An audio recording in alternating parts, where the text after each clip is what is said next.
Hey, today we're gonna do the June June block of the month block.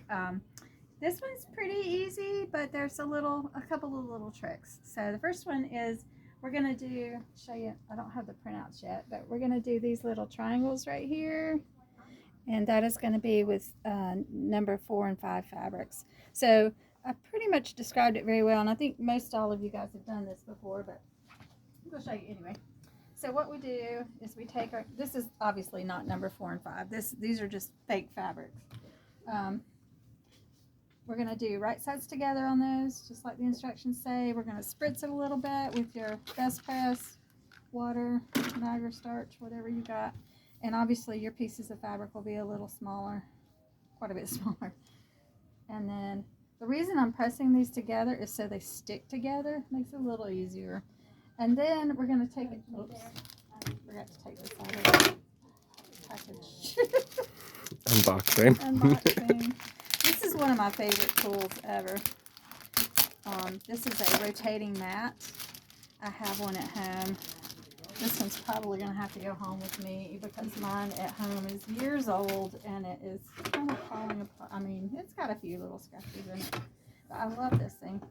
So you're going to be doing 4 2 3/8 inch squares, and that's listed in there. I like these little rulers, so if you don't have a little ruler of some sort, you're going to want that. So 2 3/8 is a little less than 2 1/2. That's how I remember. So I'm coming over here at the 2 3/8 mark. I cut kind of backwards from everybody else, so don't freak out. Another 2 3/8. I'm gonna just pretend like we made 2 cuts out of that. See how nicely they stick together? That's the whole point of this. There's that, and then another 2 3/8 would be right there, 1/8 of an inch. Oh, nope, it's 1/8 of an inch smaller that way. There we go. And you'd be doing that again, and then you would take the whole thing and you would cut them diagonally and see how they stick together. That's what I'm trying to explain in the instructions when I say slide them carefully onto your ruler so that you can take them to your sewing machine, and then you just sew the 1/4 inch seam there. So that's what that means. The second part that's a little weird is going to be cutting out your templates.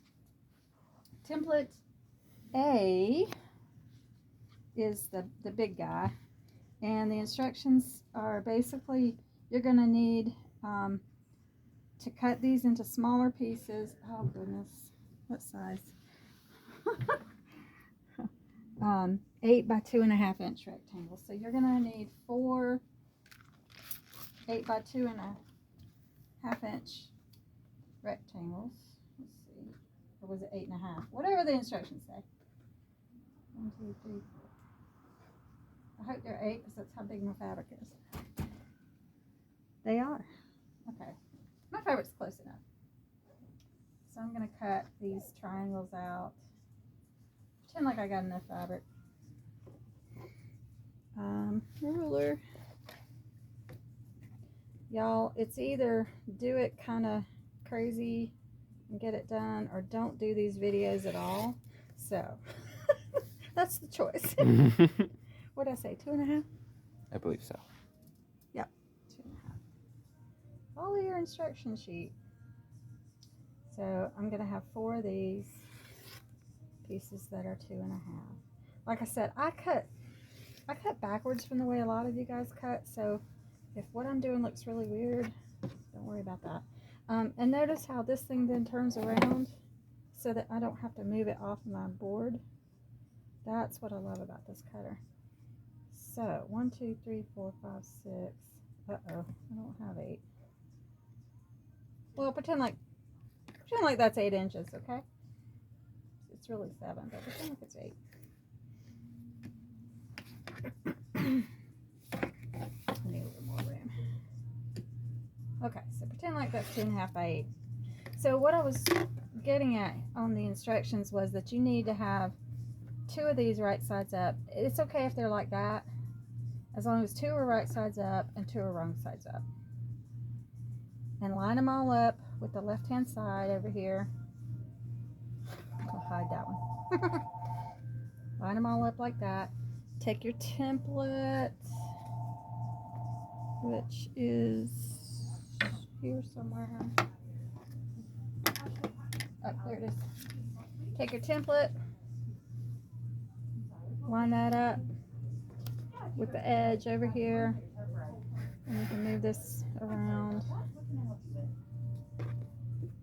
And my trick for this is not to try to cut this without something to go by. I always lay the ruler down on top of that and then cut with the ruler. Now this is going to be longer because it would be 8 inches, so these would actually be the same. So that would make you have 2 going, or 4 rather, going this way and 4 going that way. That's how you get the opposite ones, okay? And then I'm gonna go ahead and put one of these really together. So this little part here, you actually want to cut 4 of the triangles, and the way to do that would be basically, I've got a little diagram on the instructions, so it should make sense. Your piece of fabric is about, I should have cut these to the side, shouldn't I? That would have been less confusing. Sorry about that. It's probably about yay big. And so you're just going to line these up with the pointy side. See how one is sharper? I don't know what the angle is on that. But your template, it's going to be like that. Here again, I like to use if you don't use the ruler, it'll be fine. But I do like to use the ruler so that I can get a nice straight cut easily. And cut it there. I'm going to go ahead and turn this around. Need a little more room so it'll turn. And cut that one. And then put my my template down again. And cut, I'll continue to cut that one, and then this one and that one. That's how you'll end up with enough fabric to get all 4 of those. So, putting them together so that they end up like this is our next little step. And so I'm going to need, those 2 aren't going to go together. These 2 would go together. Make sense? And I'm going to find the sharpest point, which is that one. It's going to go in the middle like that. So typically when I'm trying to sew this stuff, I'll lay it out like that so that I know where I'm headed with this whole thing. You want to line up, it's going to be right sides together, and I always kind of audition stuff and figure out, is that the way it's going to go? Yes.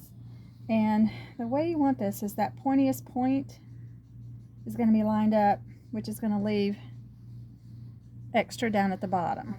Okay? But if I were to put the pointiest point with the point here and I sew a 1/4 of an inch down there, you're going to see that they don't really match. So if we're going for perfection here, I really want the 1/4 of an inch on this piece, the red piece here, to be matching the edge of this piece. So I'm going to put it up it's about a 1/16 of an inch. It's not even an 1/8 of an inch. If you don't feel like doing that and being perfect, it's going to turn out okay. This will just be kind of perfection. So right now, the 1/4 inch is going to line up right there at the edge. That's the idea. And then I use my scant 1/4 inch. It's right here on my machine. This foot is not a 1/4 inch. I do have a 1/4 inch foot. I just don't have it on this machine. And then when I pull it back and look, what I should get is what I'm aiming for. I missed a tiny bit, would be straight across the bottom. Okay? And then that across the top should be kind of just lined up like that. Now this one's got to go like this. So if I press this one that direction toward template A, like I told you in the instructions, and line this up, then I can actually line up all those triangles here at the top, and that'll be perfectly where it needs to go. And then my scant 1/4 inch again.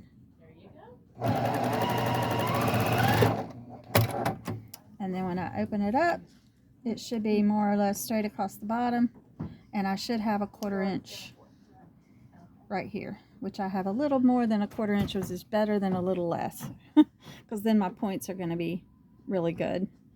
If it ended up being a little less than a 1/4 of an inch here, then you'd chop off your points when you come back in with it later. And that is pretty much it. The rest of it is pretty self-explanatory. Just put the pieces together in there and it should work. You guys have a wonderful afternoon or morning or whatever time you're sewing, midnight. And we'll talk to you soon. Bye.